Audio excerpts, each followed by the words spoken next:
So creativity is a really commonly used word, but I think the downside of that is that we all have some intuitions about what creativity means and what it is, and they may be very sound common sense intuitions, but they're not necessarily correct. And so, Jeff, what are some myths you've heard about creativity as you've talked about it over the years? The one that always gets me is the light bulb. Right? It's a light bulb that goes off. Right. Right? I mean, there are lots of them, though, that you have to be a creative person. You're born with some kind of genius. Some kind of genius or craziness or something like that. Or there's a lot about randomness. Things just happen, or you happen to notice something, or yeah, it's interesting. All of these examples seem to involve the idea that creativity is somehow out of our control. But that's not necessarily the case, is it? It's something that happens to you. No, it's a process. It's a skill you can learn. We can get better at this. Right. So clearly, we need to do some myth busting before we move forward, right? A little bit of myth busting. Great. Another myth that we've heard a lot about is that creativity is something that happens to us as opposed to being something we do, right? So we're just vessels of divine inspiration, right? That just comes to us from the muses, like from above, right? Lightning strikes, you're unconscious, just offers something up out of nowhere, things like that. But it's wrong on every level, right? So the first one is that things that happen suddenly, right? Creative aha moments. But that's nuts, right? Think about it. You lose your keys, you lose your phone, and you run around your house, and then eventually you go, oh, that's where I left my phone. Well, or sometimes you don't. Fair enough.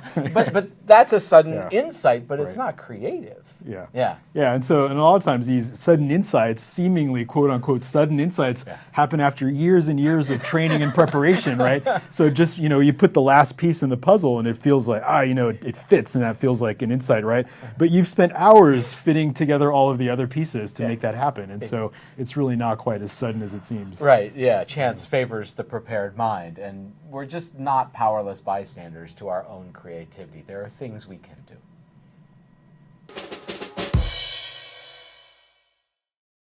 Another tempting myth is to view creativity as something that is purely random, right? It's just the old lightning strikes kind of roll the dice view of this, right? And there are a lot of important inventions, like everything from the Post-it note to penicillin to chocolate chip cookies, right? Popsicles, were actually invented partially as a result of random events. But there are a couple of problems with this perspective. One is that it's incredibly inefficient to rely on randomness and hope that it's going to systematically generate creative ideas. So monkeys typing Shakespeare.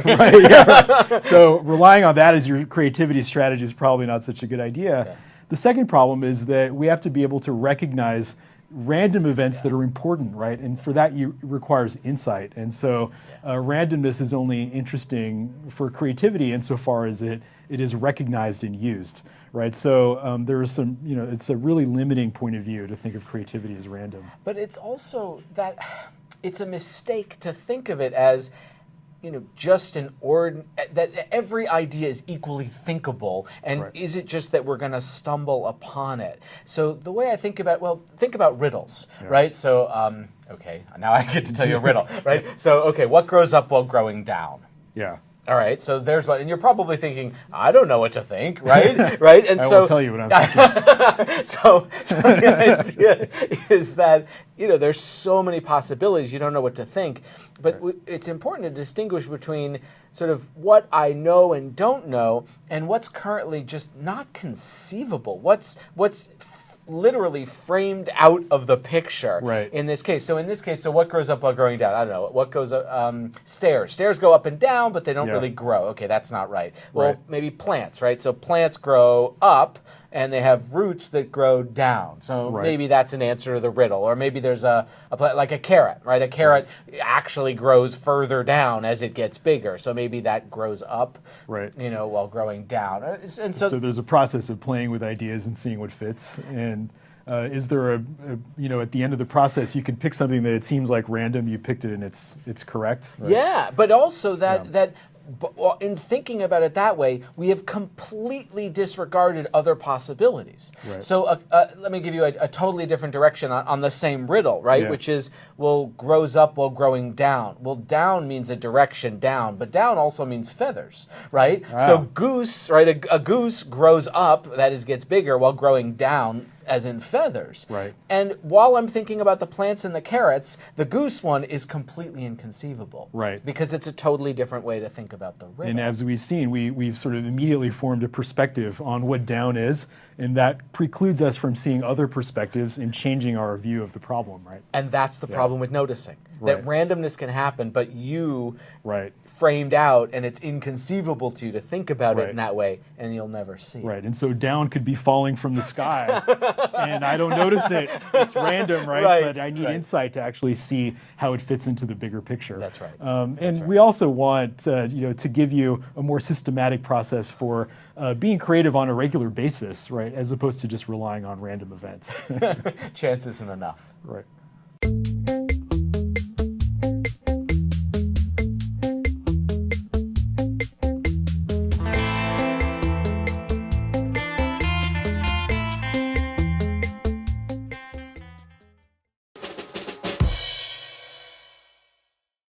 Another myth we've heard is that creativity is somehow all about personality, that in order to be creative, you have to be one of these eccentric lone geniuses with crazy hair that really doesn't have any friends. It is emotionally unstable, right? We've all heard those kinds of stereotypes.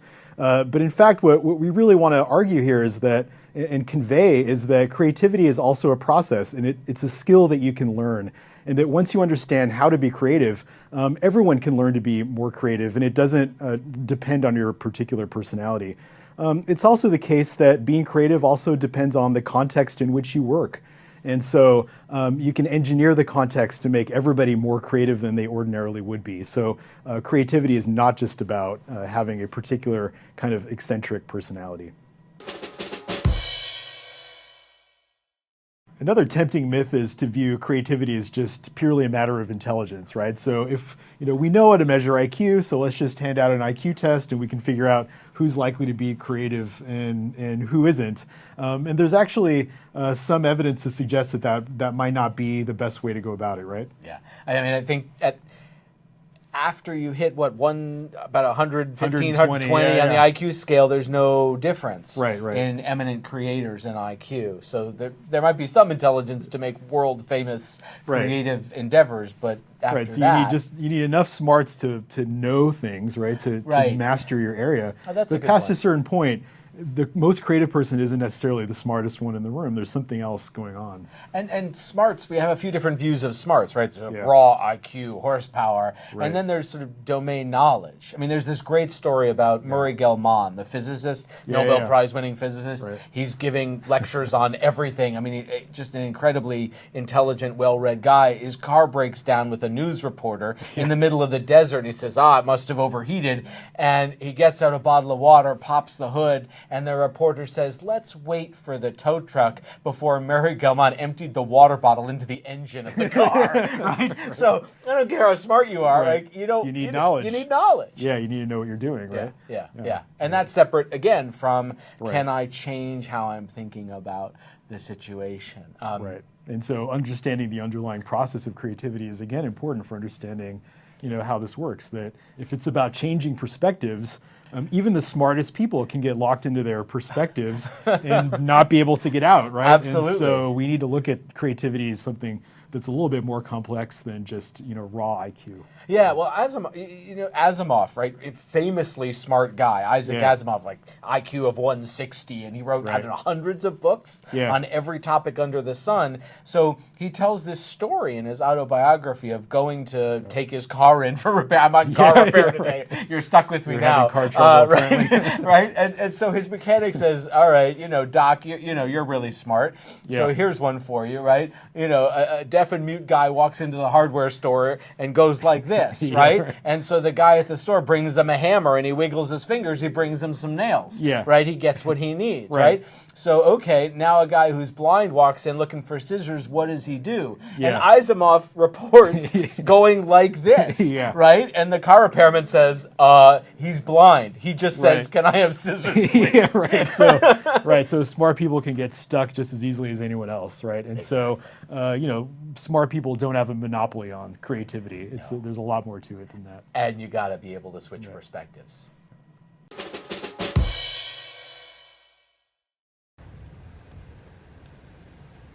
Standing in front of the main library here at the University of Illinois reminds me of one of the big misconceptions about creativity, which is that in order to be creative, you just have to know a lot of stuff.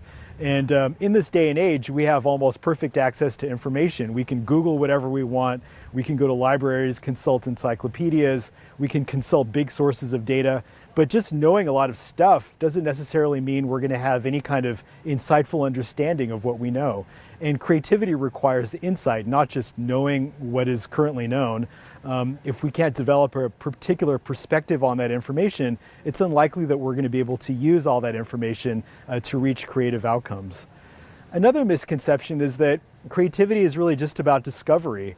And it's true that creative insights can lead to discoveries, but it's also true that you can sort of force discoveries by randomly combining different things that you know and sort of looking under every nook and cranny and searching for solutions to problems, but doing so at random, again, without any sense of what you're looking for or why you're looking for it, or any kind of insightful understanding of what you know and why you know it.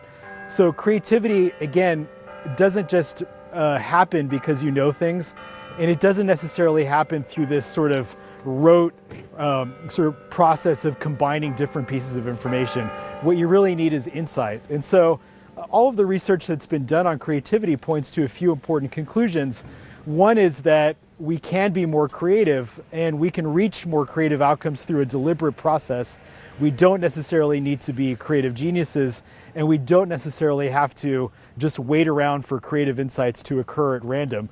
And so what we're going to turn to next is really a deeper understanding of the creative process so that you can use that process and go through that process over and over again systematically to reach creative solutions in a predictable way rather than just waiting for creativity to happen.